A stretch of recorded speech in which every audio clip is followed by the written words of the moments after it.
Bonjour, donc je m'appelle Caroline, donc je travaille chez GT Location. On est une entreprise de location de véhicules industriels avec conducteurs sur de la longue durée. Donc on est à peu près 1500 salariés et on est en démarche de transformation d'entreprise depuis 2012 et on a écrit notre vision, on a coécrit notre vision avec l'ensemble des salariés en 2016. Pour écrire notre vision à 2026. Quel est le rêve, qu'est-ce qu'on souhaiterait être en 2026 comme entreprise. Et donc de cette vision, on a ressorti 4 axes stratégiques. L'axe innovant avec nos clients, l'axe de développement à l'international, l'axe du conducteur notre force, parce que la plupart de nos salariés sont nos conducteurs. 90% à peu près de nos salariés sont des conducteurs. Et l'axe du coup sur le bien-être au travail, pour lequel je suis leader du bien-être au travail du coup depuis le début de l'année.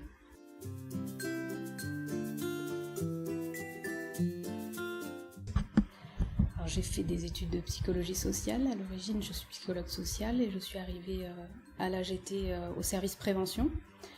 Donc on traite plutôt nous les accidents du travail, les accidents de circulation, etc. Et le bonheur au travail, ça a toujours été quelque chose qui m'a intéressée. Et du coup, la démarche d'écriture de notre vision avec la partie d'exploration avant l'écriture de notre vision, on avait un thème sur le bonheur au travail, justement, les entreprises libérées, etc.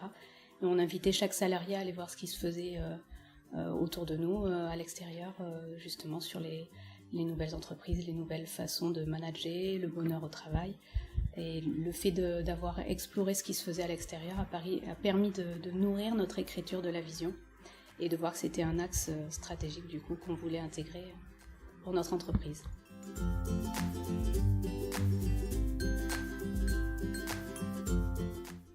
Je pense que ça a un impact déjà sur le sens qu'on veut donner à son travail et le fait que l'entreprise prenne à cœur ce thème-là, cette thématique-là, fait que je pense que la parole est plus ouverte. On peut beaucoup plus facilement parler des petits cailloux ou des difficultés qu'il peut y avoir et du coup essayer de mettre en œuvre des actions qui permettraient d'améliorer ce bonheur au travail.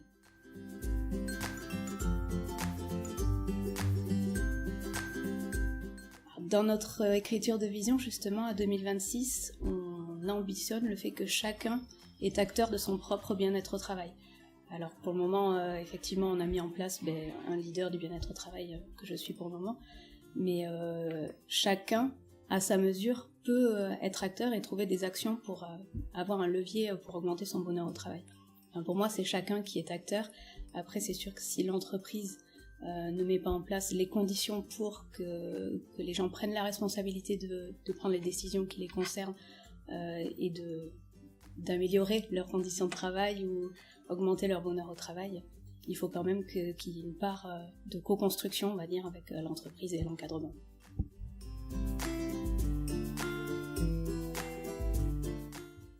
C'est très large. On a des chantiers aussi vastes que le véhicule, puisque c'est le moyen principal de travail de nos conducteurs. On a des chantiers sur l'amélioration de la vie personnelle des salariés avec la mise en place de conciergerie, de crèches d'entreprise, etc. Et ça peut être très varié comme l'organisation de moments conviviaux pour créer la cohésion d'équipe. Voilà, il y a vraiment de tout. Tout peut être un levier de bonheur au travail, tout dépend ce que chacun a sa propre définition, on va dire, du bonheur au travail. Donc nous, on a un peu notre propre définition à l'AGT où on a défini quels sont pour les 10 prochaines années, voire pour notre plan d'action à 2 ans, sur quel chantier on veut démarrer pour améliorer ce bonheur au travail.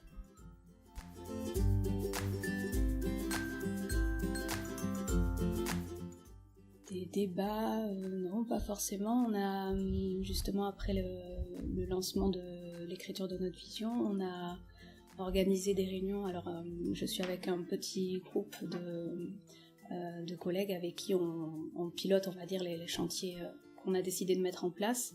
Et on a organisé des réunions dans nos filiales, justement pour savoir sur chacun des chantiers par quoi elles voulaient démarrer, sur quoi elles voulaient mettre l'accent particulièrement dans leur filiale, si c'était l'équipement de smartphone pour nos conducteurs.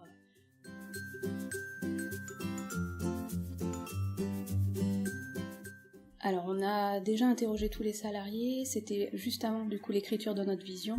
Quand on était en phase d'exploration, on a envoyé un questionnaire à l'ensemble des salariés, à la fois qui était un questionnaire de satisfaction et des questions ouvertes sur pour vous qu'est-ce que le bonheur au travail, si vous deviez changer 3 choses au quotidien dans votre travail, ce serait quoi? Et on avait une 3e question sur pour vous dans quelle entreprise on est heureux au travail et pourquoi d'après vous. Voilà, donc on a déjà interrogé les salariés avant même d'avoir cet axe stratégique dans notre vision.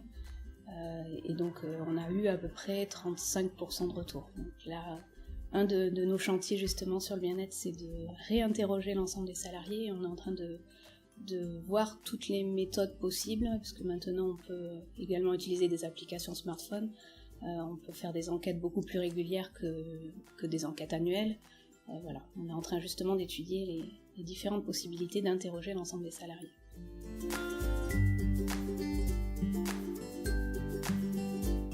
Oui, il y a des réactions alors plutôt positives, on va dire, sur les personnes du siège, puisque du coup on voit l'impact beaucoup plus rapidement que pour nos conducteurs qui sont sur le terrain et du coup qui peuvent parfois être isolés. Donc ils vont beaucoup être beaucoup moins impactés sur certains chantiers comme la conciergerie par exemple. Ils sont impactés, mais c'est une conciergerie dématérialisée. Ils y ont accès par internet ou par le téléphone. Sur l'accès, on l'a ouvert en fait, on a créé des adresses mail professionnelles pour l'ensemble de nos salariés. Nos conducteurs n'en avaient pas jusqu'à présent, mais du coup comme l'équipement de smartphone n'est pas encore pour tous les salariés puisqu'on est en cours d'équipement, ils n'ont pas forcément la facilité d'accès à cette adresse mail et donc pour le moment elle n'est pas encore utilisée par 100% de nos salariés. Donc oui, il y a des bonnes réactions, des moins bonnes, voilà. Parce qu'il y en a qui aimeraient que ça avance plus vite voilà, sur l'ensemble de nos chantiers.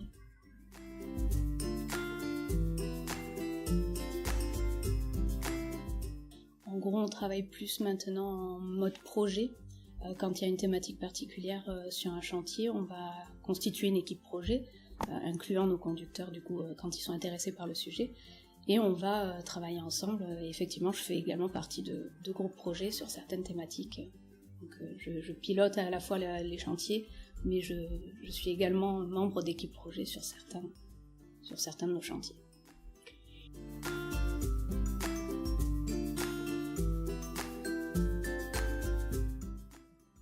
Moi, j'ai constaté un changement parce que je travaille au siège, peut-être qu'en interrogeant les filiales, elles sont un peu plus mitigées, comme je disais tout à l'heure, parce que plus on est sur le terrain et plus du coup c'est long à arriver, les méthodes à mettre en place.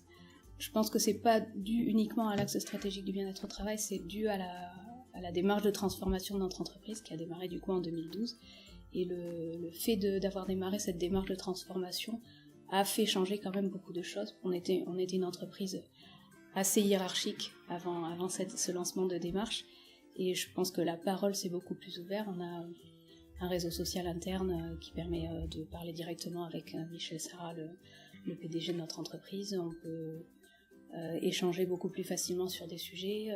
Voilà, je pense que c'est une des premières choses qui s'est vue le plus rapidement possible, c'est que la parole s'est libérée très rapidement.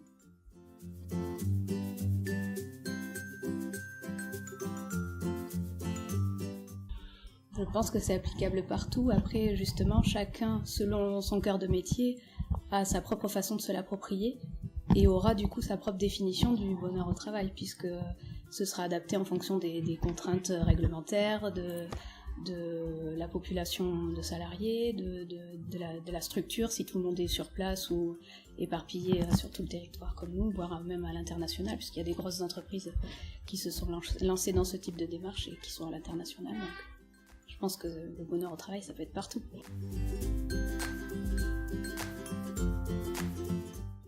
Des discours inspirants, des outils pratiques à mettre en place, et essayer d'avoir un langage qui parle à tout le monde pour, on va dire, vulgariser un petit peu la science du bonheur au travail.